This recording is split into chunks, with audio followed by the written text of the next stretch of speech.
Hello everyone, welcome to Studento. So अभी हमें एक यूपीएससी गर्ल्स एस्पिरेंट के रूम पर बहुत सारे गर्ल्स के कमेंट थे कि एक इंडिविजुअल एस्पिरेंट के साथ वीडियो बनाइए, क्योंकि दिल्ली में रूम लेकर गर्ल्स को रहना अलग से तो थोड़ा बहुत चैलेंजिंग हो जाता है। तो इन सब में हम ये वीडियो में कवर करेंगे, साथ में इनके टाइम टेबल, स्ट्रेटजी, नोट्स वगैरह और इनका मंथली बजट कितना रहता है, तो इन सबको इस वीडियो में हम कवर करेंगे। अभी तक आपने चैनल को सब्सक्राइब नहीं किया तो चैनल को सब्सक्राइब कर लीजिए, इस वीडियो को लाइक करें।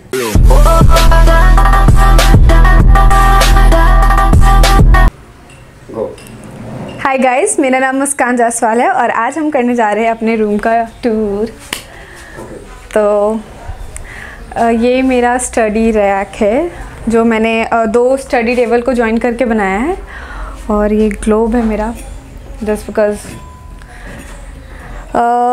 ये मुझे यूज़ आता है just because I like while reading seeing maps over globe और मैप में भी। तो ये मुझे सही लगता है क्योंकि मुझे इमेजिनेशन करना थोड़ा टफ लगता है एज़ कम्पेयर टू आप ग्लोब में देख लो चीज़ें कहाँ पे हैं तो वो याद रहती हैं। फिर ये मेरा यहाँ पे मैं बेसिकली मेरे जो एम्स होते हैं या मुझे जो फॉलो करने हैं वो लगा रखा है।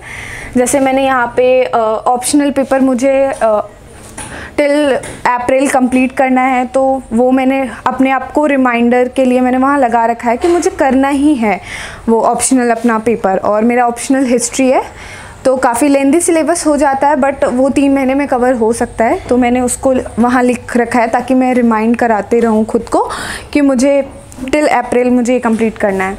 यहाँ पे मैंने अपना टाइम टेबल रखा है कि मुझे एक डे में मुझे क्या क्या कवर करना है। लाइक मुझसे वर्कआउट ना मिस हो जाए, वाटर इनटेक अच्छा सा रहे, और वीक में एक दिन फास्ट रखूँ डिटॉक्सिफिकेशन के लिए, तो काफ़ी अच्छा रहता है इसे फॉलो करने में। और हाइड्रेट रहना बहुत ज़रूरी होता है बिकॉज़ आप पढ़ते हो तो एग्जॉस्ट हो जाते हैं, तो हाइड्रेट रहते हैं तो थोड़ा एनर्जी बनी रहती है। और यहाँ मैंने रीडिंग एंड राइटिंग लिख रखा है जस्ट बिकॉज़ मुझे ये याद रहे कि मुझे 15 दिन में एक कोई बुक कंप्लीट करनी है रीडिंग करके। और मैं वीकली एक ऐसे लिखती हूँ। रिसेंटली मैंने फार्म बिल पे लिखा है आर्टिकल, उससे पहले मैंने प्रेसिडेंशियल इलेक्शन पे लिखा था, यूएस प्रेसिडेंशियल इलेक्शन पे। तो मैं वीक पे एक कोशिश करती हूँ कि वीक में मैं एक ऐसे लिख लूँ, कोई भी एक आर्टिकल लिख लूँ, कोई भी टॉपिक उठा के, न्यूज़पेपर अगर कवर कर रही हूँ तो ये होता है। यहाँ पे मैंने मोटिवेशन के लिए लगा रखा है बिलीव, जो कि बहुत इम्पॉर्टेंट है। अनटिल एंड अनलेस आप खुद पे बिलीव नहीं करोगे तो आप कुछ भी अचीव नहीं कर सकते। तो मैं इससे लगा रखी हूँ ताकि मुझे अपने पे सेल्फ़ कॉन्फिडेंस बना रहे। वो ऐसा होता है कि आप पढ़ाई कर रहे हो, वीकडेज़ में ही ऐसा मोटिवेशन जाने लगता है, तो फिर ऐसा होता है कि yes Muskan, you can do it, yes Muskan, तो ऐसा इसीलिए मैंने इसे लगा रखा है। ये मेरा बोर्ड है जो मैं यहाँ पे लिखती हूँ बेसिकली कि लाइक मुझे कुछ रिवीजन करना है, तो मैं अगर पढ़ रही हूँ, जैसे मैंने एंशिएंट अभी स्टार्ट किया है तो मैं सोर्सेज पढ़ रही थी। तो 2 टाइप के सोर्सेज होते हैं, आर्कियोलॉजिकल एंड लिटरेरी सोर्सेज। तो आर्कियोलॉजिकल में क्या होता है मैंने उसको लिख रखा, उसके नाम्स लिख रखे यहाँ पे, ताकि मैं जब पढ़ लूँ वो चैप्टर कंप्लीट करके तो फिर मैं यहाँ पे पॉइंट्स देख लूँ और वो पूरे दिन रहे। लाइक 2 दिन तक मैं छोड़ के रखती हूँ ताकि वो मैं रिवाइज़ करते रहूँ उस चीज़ों को। ये मेरा ऑप्शनल का पूरा सिलेबस है, हिस्ट्री सिलेबस। जैसे मैं बता रही हूँ मुझे अभी ऑप्शनल और पॉलिटी कंप्लीट करनी है अप्रैल तक, तो मैंने यहाँ लिख रखा है इस चीज़ों को। ये मेरा टाइम टेबल है। नहीं, ये मुझे नीड टू इम्प्रूव जो करना है मुझे, लाइक मुझे रीडिंग स्किल इम्प्रूव करनी है और ज़्यादा। लाइक मैं ऐसा करती हूँ कि मैं रीड करूँ, कुछ ना कुछ डेली रीड करूँ। जब मैं गैप लेती हूँ, ऐसे मेरा ऑफ होता है पढ़ाई से, तो भी मैं कोशिश करूँ कि मैं कोई भी बुक इसमें से उठा के और मैं उसको रीड कर लूँ। और फिर है मेरा वेट मैं मेंटेन करूँ बिकॉज़ हेल्थ भी इम्पॉर्टेंट है। और फिर है वर्कआउट में अवॉइड ना करूँ, जंक थोड़ा अवॉइड करूँ, क्योंकि हम पीजी या फ्लैट में बाहर रहने वाले बच्चे जो भी है वो ज़्यादा प्रेफर करते हैं कि हम जंक खाएं, बाहर का खाएं। तो मैं अपना हेल्थ लाइक मेंटेन करने के लिए, बिकॉज़ आपको पढ़ाई करनी है, अगर आप हर 15 दिन में बीमार होते रहोगे तो आप पढ़ोगे कब। तो इसलिए मैं वहाँ पे वो लिख रखी हूँ। वोकैबलरी मुझे इंक्रीज़ करनी है, अपनी राइटिंग स्किल करनी है। स्टडी आवर्स में फिक्स रखती हूँ कि अगर मैं आज 6 आवर्स पढ़ी हूँ तो नेक्स्ट वीक मैं 7 कर दूँ, से ऐसे बढ़ जाए। बेसिकली मैं ग्रेजुएशन में हूँ 3rd ईयर, तो मुझे बीच बीच में असाइनमेंट्स भी मिलते हैं, मेरे कॉलेज की भी पढ़ाई होती है, तो दोनों तरफ वो बना रहे, इसलिए भी। Water intake 8 glass of water मैंने लिख रखा है। ऐसे कंपलसरी नहीं है कि मैं 8 ग्लास ही लेती हूँ, बट मुझे एक रिमाइंडर मिलते रहता है कि मैं पानी पीऊँ। और राइटिंग स्किल, स्लीप आवर्स और एंगर कंट्रोल, क्योंकि एंजाइटी होती है तो वो उसके लिए मैं मेडिटेशंस वगैरह करूँ। ये मेरा बुक रेक है, ये बुक सेल्फ है। यहाँ पे बेसिकली लाइक रोमिला थापड़, ये सारे मेरे कोर्स के बुक्स हैं, और कुछ नॉवेल्स हैं, कुछ जैसे इंडियन पॉलिटी हो गए, कुछ यूपीएससी के बुक्स हैं। मेरे नोट्स है, ये एनसीईआरटी का रेक है। यहाँ पे मैंने पूरे नोट्स बना के रखे, ये कॉपी का जो आप देख रहे हो, कुछ पेपर्स हैं, कुछ नोट्स है, ये सारे नोट्स हैं। वोकैबलरी के लिए मैं ये बुक यूज़ करती हूँ। और मैं आपको एक नोट्स का एग्जाम्पल दिखाती हूँ। और हाँ, मैं मोटिवेशन के लिए लाइक मुझे जो भी करना है, जो मैं अभी नहीं कर पा रही हूँ क्योंकि मुझे पढ़ाई में ध्यान देनी है, तो मैंने उसके लिए बना रखा है अपना बकेट लिस्ट कि मुझे कहाँ कहाँ ट्रैवल करना है। ये पेपर वही है।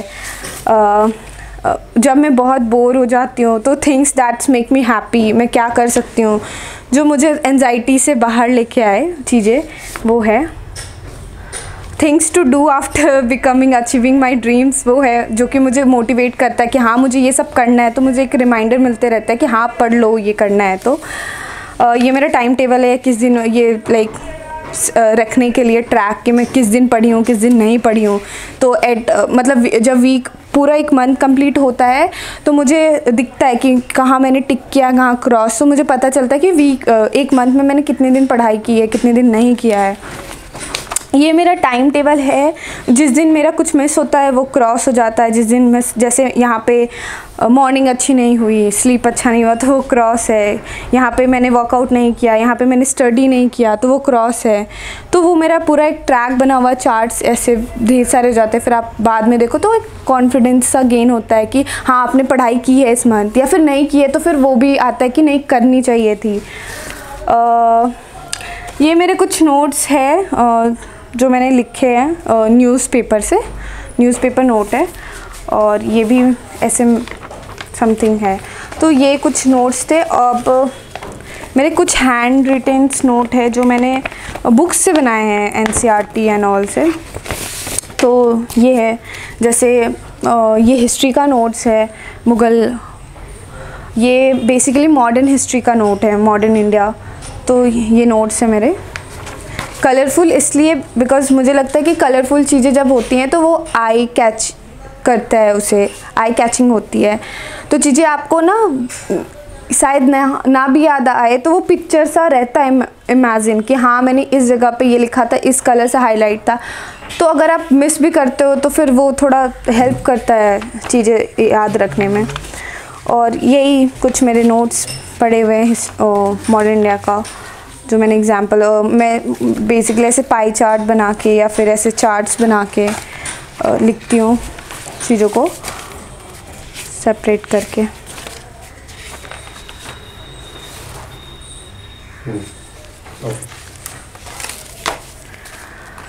सो बेसिकली यही मेरे नोट्स थे, और ये मेरा रूम टूर। दोस्तों, जैसा कि आप जानते हो यूपीएससी सीएसई एस्पिरेंट के लिए करंट अफेयर्स की कितनी ज़्यादा इंपॉर्टेंस होती है। आपको लेटेस्ट रिलेवेंट न्यूज़ के साथ हमेशा अपने आप को अपडेटेड रखना होता है, जो कि काफ़ी मुश्किल एंड टाइम कंज्यूमिंग होता है। इसके लिए अनअकैडमी लेकर आया है आसान and efficient solution T20 daily current affair series, जो कि रिसेंट टॉपिक पर अपडेटेड रहने में काफ़ी हेल्प करेगा। हर शाम 7:30 पर मंडे टू फ्राइडे आप प्रैक्टिस करें 20 मिनट्स में 20 लेटेस्ट करंट अफेयर्स क्वेश्चंस, साथ ही पाएं डिटेल एनालिसिस बाय अनअकैडमी के top educator Atish Mathur sir and Anand Agarwal sir के द्वारा। ये हिंदी और इंग्लिश दोनों मीडियम में होता है। साथ ही अगर आप टेस्ट को लाइव देते हो तो आपको अपनी रैंक भी मालूम चल जाएगी। इसमें एनरोल होने के लिए वीडियो के डिस्क्रिप्शन में लिंक है। सबसे पहले आपको अनअकैडमी का ऐप डाउनलोड करना होगा। फिर आप अपनी कैटेगरी या यूपीएससी गोल सेलेक्ट करिए, देन इसमें फ्री में एनरोल होने के लिए आप स्टूडेंटो कोड का यूज़ कर सकते हो। तो सबसे पहले आप अपना नाम बताइए और आपका एजुकेशन बैकग्राउंड क्या है? जी, मेरा नाम मुस्कान जायसवाल है और मैंने सीबीएसई बोर्ड से मैंने अपना 10th किया है और 12th भी किया है द पेंटिकोस्टल असेंबली स्कूल से। मैंने 10th में 10 CGPA स्कोर किया था और 12th में थैंक यू, और 12th में मैंने 95% स्कोर किया था। 12th में मैंने 11-12 में मैंने ह्यूमैनिटीज़ लिया था। ह्यूमैनिटीज़ में मेरे सब्जेक्ट थे political science, history, Hindi, English, economics and music. फिर उसके बाद I am pursuing my graduation from Miranda house. मैं 3rd ईयर, इंडिया का टॉप कॉलेज है। ओके। हाँ, लास्ट 3 ईयर्स से, एंड मैं अभी 3rd ईयर में हूँ, 3rd ईयर की स्टूडेंट हूँ और मैंने ये यूपीएससी प्रिपरेशन 1st ईयर से स्टार्ट किया था जब मैं, तो 2 साल कुछ हो गया आपको? हाँ, जब मैं आई थी दिल्ली तब यहाँ पे हंसराज में एक बीकन आईएएस क्लासेस थी जो ड्यू के बच्चे को स्कॉलरशिप प्रोवाइड कर रहे थे और मेरा फर्स्ट कट ऑफ एडमिशन हो गया था तो मुझे 50% स्कॉलरशिप मिला था। तो वो वीकेंड्स में क्लासेस होती थी, सैटरडे एंड संडे। तो बाकी डेज हम वीक क्लासेस में कॉलेज की क्लासेस करते थे और वीकेंड्स पे हम सैटरडे संडे यूपीएससी की कोचिंग करते थे जो कि 4 आवर 5 आवर्स के होते थे वीकेंड्स पे। हाँ, बेसिकली वहाँ पे जो भी टीचर्स थे वो यूपीएससी बैकग्राउंड के ही थे, तो काफ़ी अच्छा रहा है वहाँ पे एक्सपीरियंस। सो ऐसा क्या मोटिवेशन फैक्टर रहा कि आप यूपीएससी की जर्नी में आए या यूपीएससी की प्रिपरेशन करना स्टार्ट किया? पहली बात तो मुझे ह्यूमैनिटीज़ में काफ़ी इंटरेस्ट था, तो और मैं अपनी पूरी फैमिली से पहली बच्ची हूँ जो दिल्ली यूनिवर्सिटी में, मैं पूरे अगर ख़ानदान में बोला जाए तो मैं पहली बच्ची हूँ जो दिल्ली यूनिवर्सिटी से या दिल्ली आके टॉप कॉलेज में है, इंडिया के टॉप कॉलेज में। जी, जिस जगह से मैं हूँ झारखंड से काफ़ी दूर हो जाता है डिस्टेंस, तो मेरे पेरेंट्स मुझे यहाँ तक भेजे।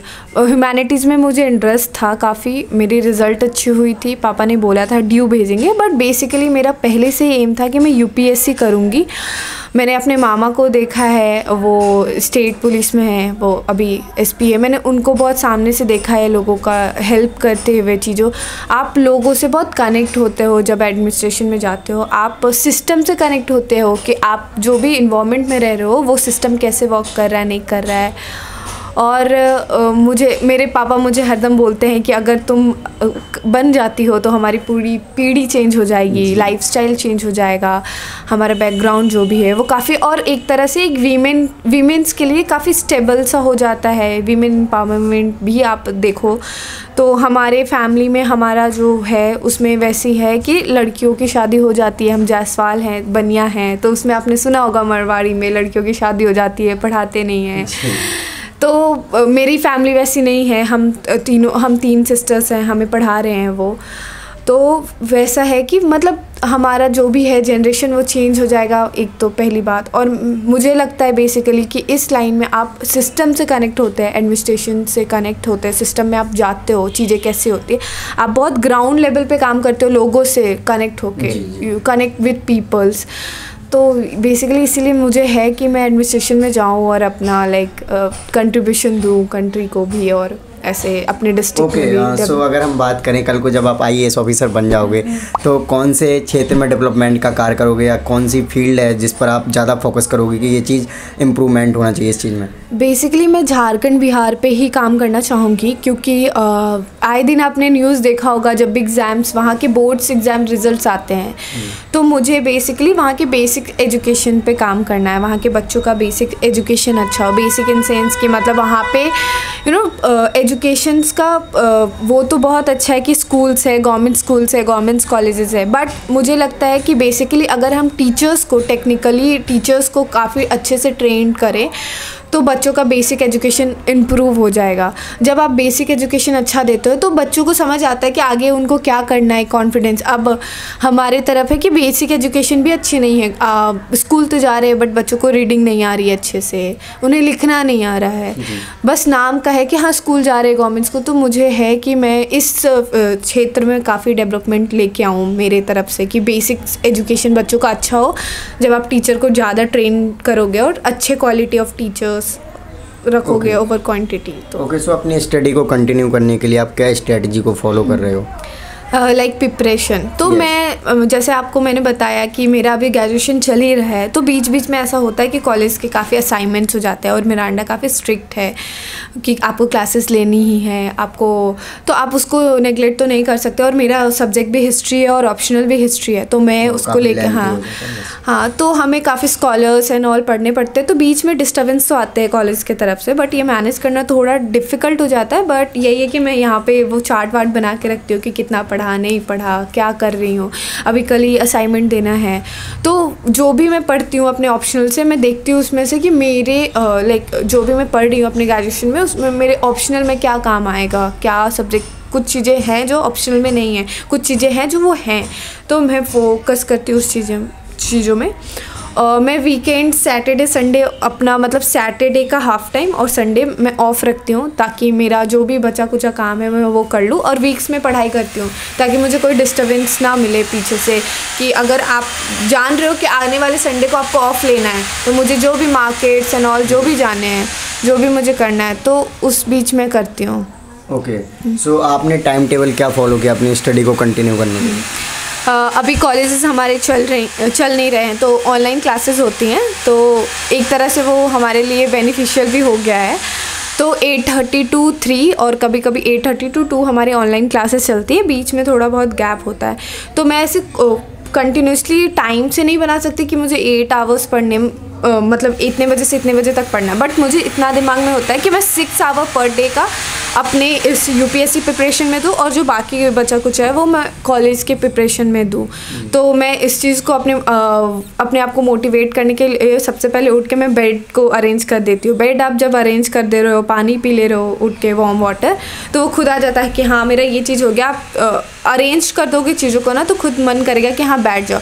अगर मैं नहीं भी पढ़ती हूँ तो मैं यहाँ पे सिटिंग देती हूँ कि यहाँ पे बैठ के मैं कुछ भी कर रही हूँ, नॉर्मल बुक चला रही हूँ या फिर फ़ोन चला रही हूँ या बुक पढ़ रही हूँ, कोई भी नॉर्मल सी नॉवल पढ़ रही हूँ, बट सीटिंग देना ज़रूरी है कि हैबिट आपका बना रहे। और वीकेंड में ही ब्रेक लूँ या फिर तो ये रहता है कि मैं मतलब उस चीज़ को फॉलो करने के लिए वीकेंड में आपको एक ब्रेक लेना बहुत ज़रूरी है। और उस दिन मैं बिल्कुल नहीं छूती फिर कुछ भी, ना कॉलेज का ना मेरा प्रिपरेशन का, कुछ भी नहीं, मतलब कुछ भी नहीं, एकदम फ्री हो करके वीकेंड में एंजॉय करती हूँ फ्रेंड्स के साथ। ओके, सो जैसे कि आप रूम लेके रहते हो तो ये काफ़ी चैलेंजिंग हो जाता है बड़े शहर में लड़की को अलग से रूम लेके, तो कोई चैलेंजेस आते हैं आपके साथ हैं रूम लेने के बाद, या जो गर्ल्स हैं यहाँ पर दिल्ली में आकर रूम लेकर प्रिपरेशन करना चाह रहे हैं तो गर्ल्स के लिए क्या चैलेंजेस हैं यहाँ पर या क्या प्रॉब्लम्स आती हैं नॉर्मली? बेसिकली मुझे लगता है नॉर्थ कैंपस बहुत सेफ़ है। मुझे लगता है कि मिथ बना रखा है दिल्ली के लिए कि ये बहुत अनसेफ है गर्ल्स के लिए। जब मैं भी आ रही थी तो था दिल्ली जा रही है, बट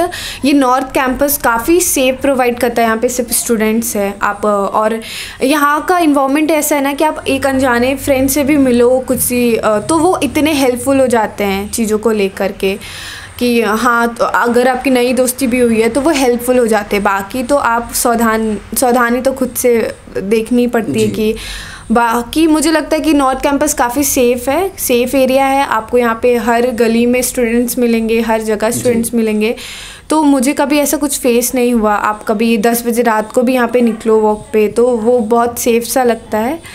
बाकी मुझे लगता है कि नॉर्थ कैंपस अगर दिल्ली का देखा जाए ओवरऑल तो काफ़ी अच्छा है, सेफ़ है, आपको इन्वायरमेंट में मिलता है पढ़ाई का हर जगह, और आपको library access, books access, materials काफ़ी इजीली मिल जाते हैं तो इसलिए। सो आपने ये सब बता दिया। अब आप बताइए कि कल को जो नए स्टूडेंट्स आना चाह रहे हैं यहाँ पर या गर्ल्स आना चाह रहे हैं तो उनके लिए आपका क्या सजेशन रहेगा जब वो प्रिपरेशन करने के लिए दिल्ली आएँ? अगर वो प्रिपरेशन करने के लिए दिल्ली आ रहे हैं बेसिकली अगर ग्रेजुएशन के बाद, तो मेरा तो यही रहेगा सजेशन कि अगर वो कोशिश करे कि मतलब वो सब्जेक्ट वाइज अलग अलग कोचिंग्स ले, लाइक आप इकोनॉमिक्स के लिए अलग ले रहे हो, ज्योग्राफी के लिए अलग ले रहे हो, अलग अलग आप एक में ना लो तो अच्छा रहता है। क्योंकि आप जैसे आप 3 महीने इस 2 सब्जेक्ट की कोचिंग किए, 3 महीने से, तो आप साथ साथ पढ़ते पढ़ते अपनी प्रिपरेशन कर लेते हो। बेसिकली कोचिंग्स में क्या होता है कि सारे सब्जेक्ट्स आपको अल्टरनेटिव्स पढ़ाते हैं, तो आप सारे सब्जेक्ट्स के साथ खुद नहीं जा सकते ना, आप तो बेसिकली पहले ये कंप्लीट करोगे, ये कंप्लीट करोगे, फिर ये कंप्लीट करोगे। तो मुझे लगता है कि मैं यही सजेस्ट करूँगी कि अगर आप कोशिश करो तो अलग अलग कोचिंग लेने की इंस्टेंट आप एक ही कोचिंग में सारे सब्जेक्ट्स कर रहे हो बेस्ट। तो सो आपका मंथली बजट कितना पड़ जाता है इधर अगर देखा जाए इंडिविजुअल रूम लेके? इंडिविजुअल रूम लेकर के मुझे लगता है कि आप अराउंड मतलब आपका जो भी पॉकेट मनी का लेके खर्च वर्च आपको लाइक 10 to 12K पड़ जाता है पर मंथ। आप वो आप पे डिपेंड करता है कि आप कितना खर्च कर रहे हो और कितना मेंटेन करके चल रहे हो चीज़ों को, तो इतना टाइम। ओके सो कभी आपको ऐसा नहीं लगा जब आप स्टडी कर रहे हो डीमोटिवेट हो जाते होगे कभी कभी, तो अपने आप को सेल्फ मोटिवेट कैसे करते हो? पहली बात तो वैसा मैंने ऐसे टाइम टेबल बना रखा है कि मुझे ज़्यादा एनजाइटी और लाइक एग्जॉस्ट ना हो एक चीज़ों को पढ़ के। जैसे I like paintings and all, तो मैं बीच में पेंटिंग्स भी करती हूँ। मुझे डांस पसंद है तो थोड़ा बहुत मैं बीच में डांस कर लेती हूँ, चीज़ों को लाइक डेकोरेट करके रखती हूँ कि अच्छा हाँ कि वो वाइब्स हाँ अच्छी वाइब्स आए। बाकी मुझे अगर डीमोटिवेशन होता है तो मैंने कुछ बकेट लिस्ट बना रखे हैं, तो बकेट लिस्ट में सारी चीज़ें मैं लिख के रखती हूँ जो मैं अभी नहीं कर पा रही हूँ। मैं दूसरों को देखती हूँ कि मेरे फ्रेंड्स कर रहे हैं, यहाँ घूम रहे हैं या फिर वो कर रहे हैं, तो मैं उसको लिख के रखती हूँ कि हाँ मुझे ये अचीव करने के बाद ये करना है। फिर मेरे ऊपर क्या क्या रिस्पॉन्सिबिलिटीज़ है, लाइक मेरे से छोटे भाई बहन हैं तो मुझ पे है कि वो रिस्पॉन्सिबिलिटी आगे हायर एजुकेशन मुझे कराना है उन्हें, तो मैं वो लिख के रखती हूँ कि मेरे ये आफ्टर अचीवमेंट ये गोल जब मेरा अचीव हो जाएगा तो मेरे पास ये सारी रिस्पॉन्सिबिलिटी है, तो मैं फिर वो पलट लेती हूँ। मैंने अच्छे से कलरफुल बना रखा है उसको कि मैं देखूँ तो मैं थोड़ा इमोशनल हो जाए। तो इमोशनली आप क्या होता है कि जब आप फैमिली से कनेक्टेड हो इमोशनली, आपको पापा को सपोर्ट करना है, तो फिर खुद ही मन करता है कि नहीं पढ़ लेते हैं, हाँ पढ़ लेते हैं थोड़ा सा तो बात है। और मुझे लगता है कि दुनिया का सबसे इजी काम पढ़ना ही होता है। अगर आप बैठ के पढ़ रहे हो बेसिकली, बाकियों को देखो अब काफ़ी मेहनत करके वहाँ पहुँचते हैं, आप पढ़ के अगर डायरेक्ट वहाँ पहुँच रहे हो तो okay thank you so much. So I hope कि आपको ये वीडियो अच्छी लगी होगी, तो इस वीडियो को लाइक करें। अभी तक आपने चैनल को सब्सक्राइब नहीं किया तो चैनल को सब्सक्राइब कर लीजिए। एंड आपके जो भी क्वारीज होते हैं आप मुझे इंस्टाग्राम और फेसबुक पर मैसेज कर सकते हैं, और टेलीग्राम चैनल भी ज्वाइन कर लेना, इसका भी लिंक वीडियो के डिस्क्रिप्शन में। जय हिंद।